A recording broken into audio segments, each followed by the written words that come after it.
দেশের পূর্বাঞ্চলের সবচেয়ে বড় ধানের মোকাম ব্রাহ্মণবাড়িয়ার আশুগঞ্জ। প্রতিদিন কোটি কোটি টাকার ধান চাল বেচাকেনা হলেও নেই প্রয়োজনীয় অবকাঠামো। জেটি সংকট, আবাসন ও শ্রমিক বিশ্রামাগারের অভাবে দুর্ভোগে ব্যবসায়ী শ্রমিকরা। মোকাম সম্প্রসারণে দ্রুত অবকাঠামো উন্নয়নের দাবি অংশীজনদের। বিস্তারিত পূর্বাঞ্চলীয় ব্যুরো প্রধান পীযূষ কান্তি আচার্যের রিপোর্টে।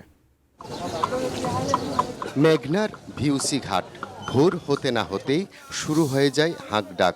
নৌকায় নৌকায় আসা হাওরের ধান নামানো, ওজন করা, বেচাকেনার কর্মযোগ্য। মৌসুমে প্রতিদিন এখানে বেচাকেনা হয় প্রায় 1 লাখ মণ ধান। আশুগঞ্জের এই মোকাম ঘিরে কর্মসংস্থান হয়েছে কয়েকশো শ্রমিকের। পাশাপাশি জেলায় গড়ে উঠেছে প্রায় 250 চালকল, যেখানে কাজ করেন আরও কয়েক হাজার শ্রমিক। এসব মিল থেকে প্রতিদিন বাজারজাত হয় প্রায় 10 কোটি টাকার চাল। নীল মজাদার গোলমার্ক বক্স, কুরমুরে বাইটে ফুরফুরে লাইফ।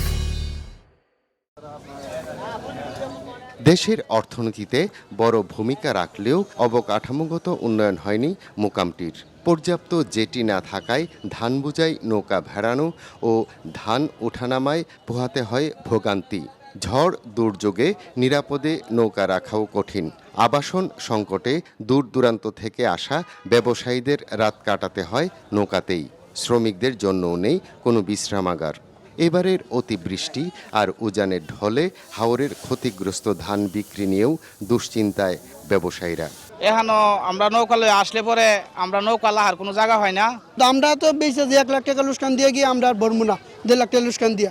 অনেক কৃষক তো ধান ক্ষেত করে লাগবে, বেচা লাগবে। আধুনিক জেটি, গুদাম ও আবাসন সুবিধা নিশ্চিত করা গেলে মোকামের পরিধি আরও বাড়বে, গতি পাবে স্থানীয় অর্থনীতি। একমত ব্যবসায়ী মহল ও প্রশাসন। 2 লাইন 3 লাইন পর্যন্ত নদীর দিকে থাকে নৌকাগুলা, কারণ ঠিকভাবে পারে ভিড়তে পারে না এবং গালা সম্প্রসারণ প্রয়োজন। এই বিষয়ে আমাদের যারা ব্যবসায়ী রয়েছে তাদের সাথে আমরা মতবিনিময় করব এবং মতবিনিময় করার পর তাদের যে সকল বিষয়ে তাদের দরকার সেজন্য প্রয়োজনীয় ব্যবস্থা গ্রহণ করব। ব্রাহ্মণবাড়িয়া সহ হাওর অঞ্চলের অন্তত 7 জেলার কৃষকের ধান আসে আশুগঞ্জ মোকামে, যা দেশের সিংহভাগ চাহিদা মেটায়। পীযূষ কান্তি আচার্য, এটিএন নিউজ, আশুগঞ্জ, ব্রাহ্মণবাড়িয়া।